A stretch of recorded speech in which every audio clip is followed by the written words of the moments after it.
Hello, everyone, and welcome back to the Trouble Bunk podcast. This is episode 26, and today I want to talk about restarting as many times as you need to and as often as you need to, as well as not letting go of dreams or goals that you may have had when you were younger or reclaiming them, as well as, my current feeling on AI and where I'm at with using it and how I feel it's kind of affecting things.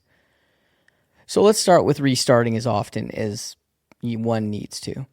Anybody who's been following this podcast, and there are a few of you, you've obviously heard me go back and forth a few times with what I thought this was going to be, what I wanted it to be. I've gone from 1 second podcasts to 15-minute podcasts. So this thing is obviously not really clearly been thought out. And I'm okay with that because originally when I started the Trouble Monk podcast, it really was just about needing to do something that I really felt I wanted to do, which was start a podcast. And I wanted to just talk with people based on, whatever my current interests were, my current thoughts. And there wasn't really a focus on it as much. I think part of it was kind of started out of the basis that I had gotten this kind of empowerment coaching certificate, and I thought that I would talk to people from this perspective. But the more that I was trying to be this person, this empowerment coach, the more I didn't want to do my podcast, because I personally don't like when anybody takes a position of power and starts to say, this is how you should live your life based on stuff that I have read and not necessarily done. So my authentic self was kind of taking a back seat to give some of this information.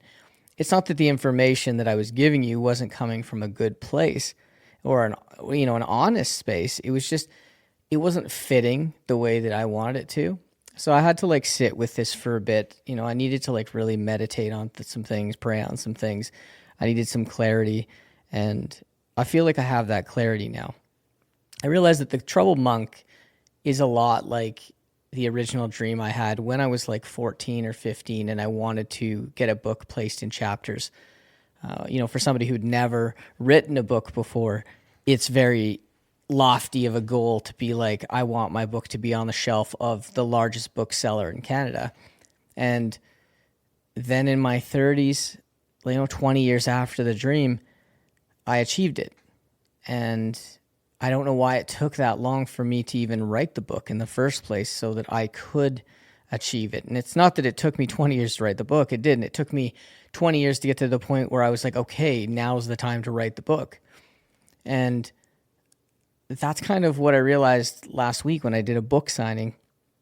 I had sold 14 books in that 4-hour span, and I'd sold 4 books leading up to that book signing. So at that store. So I'd sold 18 books in this one location over 3 days.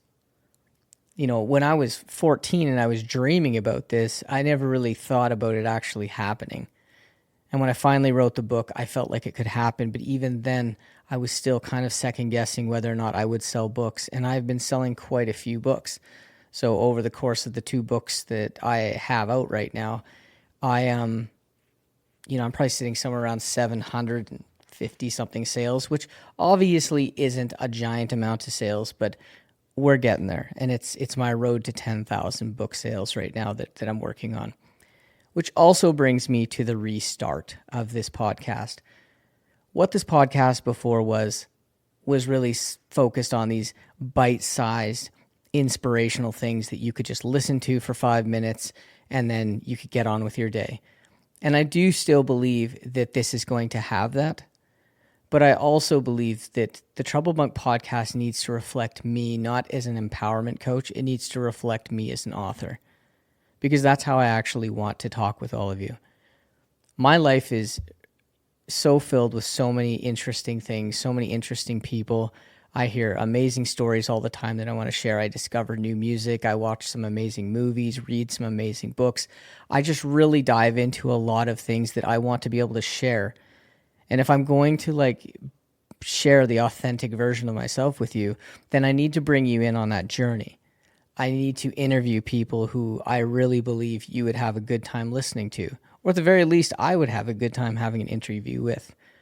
I need to approach all of you from a position of I am an author first and a seeker second.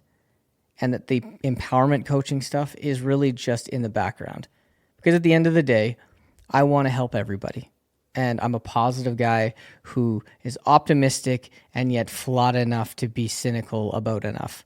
And I feel like that's great for a podcast and that's great for having a conversation, but it's not necessarily like what you're looking for out of a coach.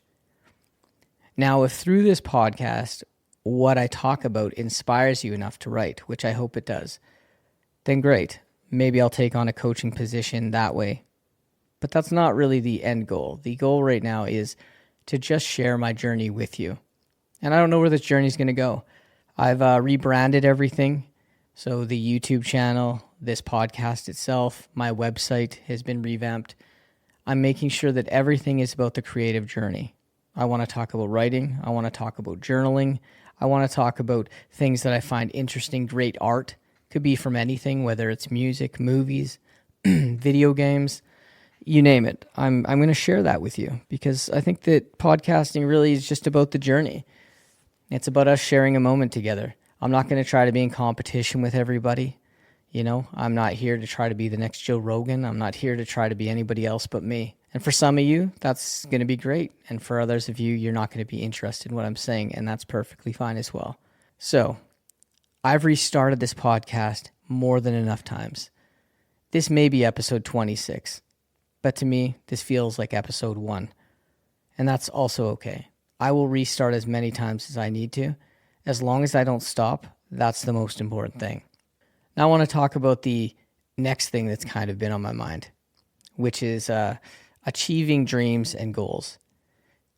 You know, this world has a way of just stopping us from believing in ourselves quite often.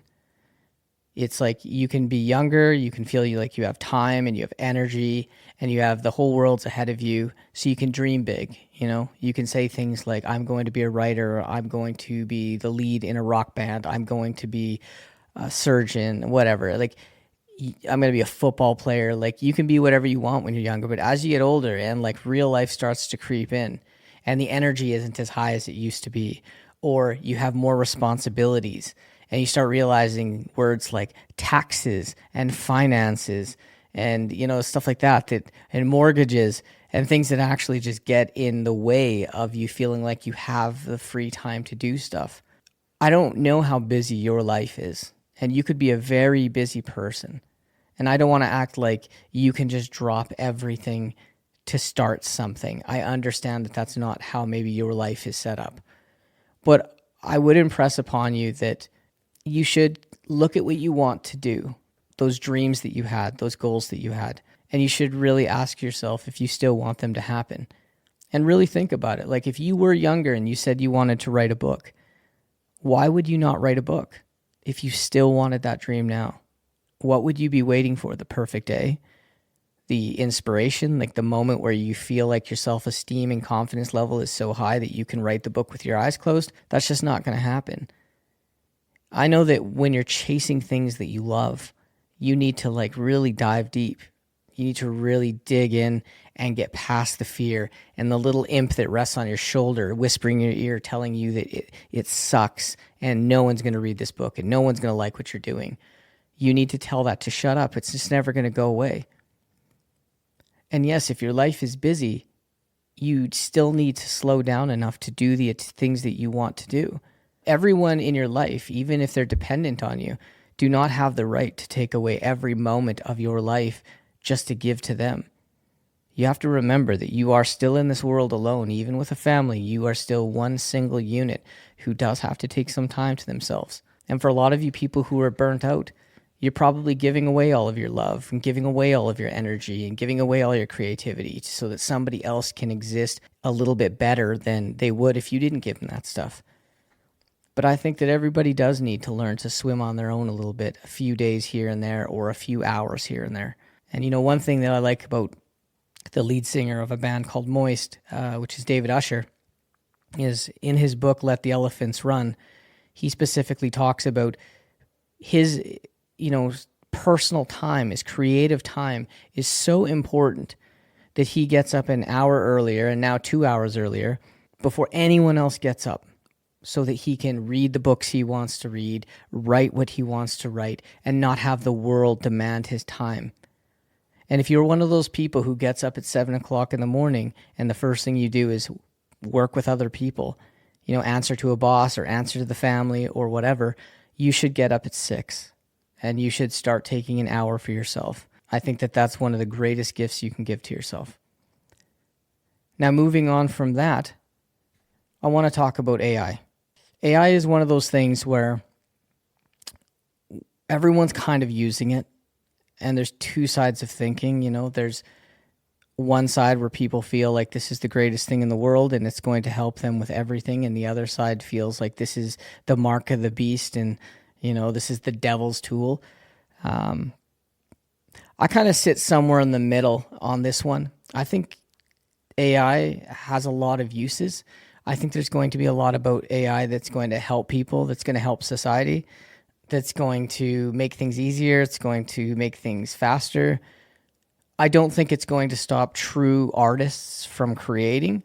I think if you're somebody who has the passion and the soul to write a book or to make an album, or you're somebody who wants to paint with real paint, I don't think you have to worry about AI being a problem. But I think in the future, there's definitely going to be two sides where a lot of people are going to be using it and then passing it off as their own. But we're also going to see this. We're also going to notice that this is something that's happening. We're going to say, that's AI art. That's an AI generated book. That's an AI song. We're always going to know that there's a little bit of a difference. So I don't think we need to worry about that half as much. And I think for a lot of people who have been dreaming about writing or being creative or starting something when they were younger, and now we've got to this point where they already didn't have enough time in their life, and now they're going to convince themselves, well, what's the point? Because AI is here, and now that AI is here, even if I had the time, even if I made the time, what's the point? If everyone's going to use AI and then everyone's special, then nobody's special. It's just not true. If you were to take somebody like any of the great artists out there, if you were to take them and say, can you make me an album, and then put that up against any AI album out there, the people who do it with soul, the real great legendary artists, are going to create music that's always going to be a step ahead of AI. I'm quite certain of that. And I think that goes with all art. So if you're somebody who's wanted to create stuff and you've just haven't had time, you have to make a bit of time. If you're somebody who's hesitating to create stuff, hesitating to move forward because you're just waiting to see if AI is going to destroy that entire industry, AI doesn't have a soul. It does not have what you have. It does not have your unique voice or your unique, thoughts on things and your perspectives. It doesn't have your passion. And even so, if the world started buying AI books on a regular basis, the question isn't, should you write based on that? The question is, are you in love with writing, or are you in love with the idea of being a writer? Because if you enjoy writing, AI could never take away the enjoyment you have for creating your own story, for creating your own book. And the same goes for music. If you're somebody who's creating music to make money, or any art to create money, to build on that wealth, and it's not from the passion of actually doing it, then AI is going to be a problem. But it's not going to be a problem for somebody who says, this is what I want to do, and I want to do it from my soul. Back when I was 14 and I wanted to write a book, I wasn't thinking about greatness in the way of, I'm going to be the next Stephen King, or I'm going to be somebody who's going to make millions of dollars. I never thought of that. I just really love sitting down and writing. I think it's an exciting thing. It's a very cathartic thing. It's calming for me. There's a lot of emotions that go into that. I just love the whole experience. I've played guitar since I was 15. I don't have any albums out. Does that mean that I don't love music? No, it just means that I love picking up the guitar and playing the guitar for me. It doesn't have to be about, money or fame. And do I know that right now I can go online and tell it to play me, a 3-minute hard rock song or classical song, in guitar in a 6-string, and then just wait 10 seconds for it to create that and then listen? Yeah, but that's not the point. The point is I enjoy playing. It adds color to my life. You know, if you start in life and things are black and white and you have to add color, and each new thing that you bring into your life adds color, well, the guitar adds color. Writing adds color. That's my painting. That's my how I'm making my life bolder and better. So I guess, to end this, I'm saying that whatever you were dreaming when you were younger, I think it's come to the time where you need to make some time, or at least ask yourself the question of, are you going to take a moment for yourself every day and just start doing the thing that you've been putting off, that you've been thinking about? Because if it is a true goal, or it is a true passion, or it's a dream, and it's deep inside of you and it says it wants to come out, it's never going to go away. Whatever that is, you're always going to want to try it. You're always going to want to do it. And you're going to end up having regrets if you don't. And you can't waste time saying that life is all about everyone else. You have to take time for yourself. And if you need to restart all the time, then restart all the time. Don't worry about it. It's okay to tell people that you're on the new episode 1. Oh, hey guys, I scrapped that book so I could start a new book. It's okay to scrap a song 3 minutes in and say, I'm going to restart this song. It happens all the time. It's just a part of your process. But the thing that's not okay is giving in to things that are soulless, like AI and the system and expectations, and saying, well, I would do these things, but I can't do these things, especially when you can do these things. And on that note, don't have a great day. Make it a great day.